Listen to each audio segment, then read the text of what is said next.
Upaya kudeta gagal, Jenderal Bolivia mengaku diperintah Presiden.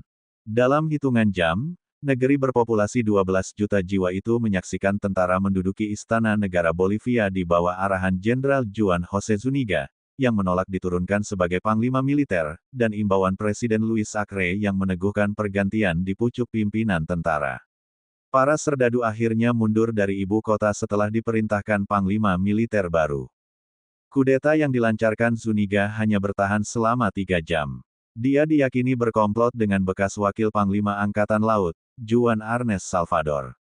Keduanya ditangkap dan ditahan atas perintah kejaksaan. Buntutnya, pendukung pemerintah turun ke jalan untuk merayakan tegaknya supremasi sipil. Mereka terlihat mengibarkan bendera negara dan menyanyikan lagu-lagu nasional.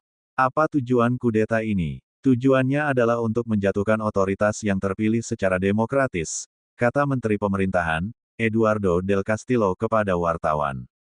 Pada Rabu malam, Menteri Pertahanan Edmundo Novilo memastikan, situasi telah terkendali, kata dia dalam jumpa pers, sembari ditemani oleh Panglima Militer José Wilson Sánchez. Novilo mengatakan, Bolivia telah menyintasi sebuah kudeta yang gagal.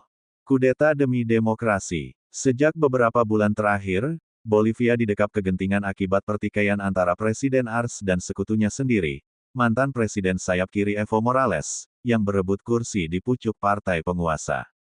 Ketidakstabilan politik menggandakan tekanan di tengah gejolak ekonomi. Barisan pendukung Morales di Kongres, misalnya, mematahkan sejumlah inisiatif Presiden Acre yang ingin menambah utang untuk menghalau krisis. Jenderal Zúñiga merujuk pada kelumpuhan di Bolivia sebagai dalih kudeta. Kepada wartawan, dia mengklaim telah muak dengan pertikaian politik dan mengambil jalan pintas untuk memulihkan demokrasi. Kami mendengarkan tangisan rakyat karena selama bertahun-tahun, para elit telah mengambil alih kendali atas negeri ini, kata dia, sembari menambahkan betapa para politisi telah merusak negara. Lihatlah situasi saat ini, ke dalam krisis semacam apa mereka menjebloskan kita. Sebelum ditahan, sang jenderal sempat mengklaim hanya menjalankan arahan. Presiden mengatakan kepada saya bahwa situasinya memburuk dan kritis. Sangat penting untuk mempersiapkan sesuatu demi menaikkan popularitas saya, kata dia mengutip Acre. Dia bahkan sempat menanyakan, apakah harus membawa serta unit kendaraan lapis baja. Yang dijawab sang presiden, bawalah mereka keluar dari barak. Klaim tersebut dibantah oleh Menteri Kehakiman Ivan Lima, yang menyebut Zúñiga berbohong dan harus menjawab tindakannya di muka pengadilan. Kejaksaan dikabarkan sedang mempersiapkan dakwaan dengan ancaman penjara 15-20 tahun, karena telah menyerang demokrasi dan konstitusi, tulis Lima di platform X atau Twitter. Keterlibatan negara asing. Upaya kudeta di Bolivia mengundang kecaman internasional, terutama Rusia yang belakangan menjadi sekutu dekat pemerintahan di Sucre.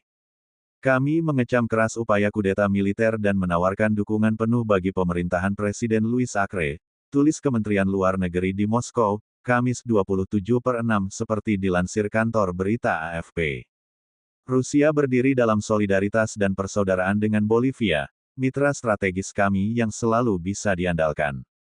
Arce sempat mengunjungi Rusia dan bertemu dengan Presiden Rusia Vladimir Putin di Forum Ekonomi Internasional di St. Petersburg awal bulan ini.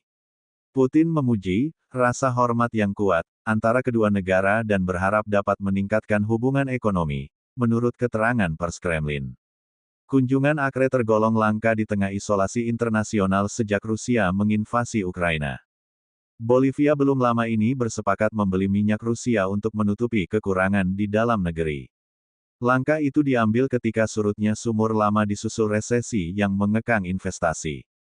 Padahal, negeri di dataran tinggi Andes itu sejatinya menyimpan cadangan litium terbesar di dunia, yang sebagian besar dikelola dengan dana investasi dari China dan Rusia.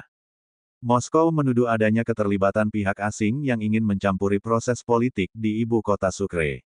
Kami memperingatkan terhadap upaya campur tangan asing yang merusak urusan dalam negeri Bolivia dan negara-negara lain, yang telah berulang kali menimbulkan konsekuensi tragis bagi sejumlah negara dan masyarakat, termasuk di kawasan Amerika Latin, kata Kementerian Luar Negeri Rusia. Meski tidak secara langsung, ungkapan tersebut di masa lalu acap dilayangkan terhadap Amerika Serikat, yang punya sejarah panjang memaksakan pergantian politik di Amerika Selatan lewat kudeta. Pada 1971, misalnya, AS mendukung kudeta Jenderal Hugo Banzer terhadap pemerintahan sosialis Bolivia.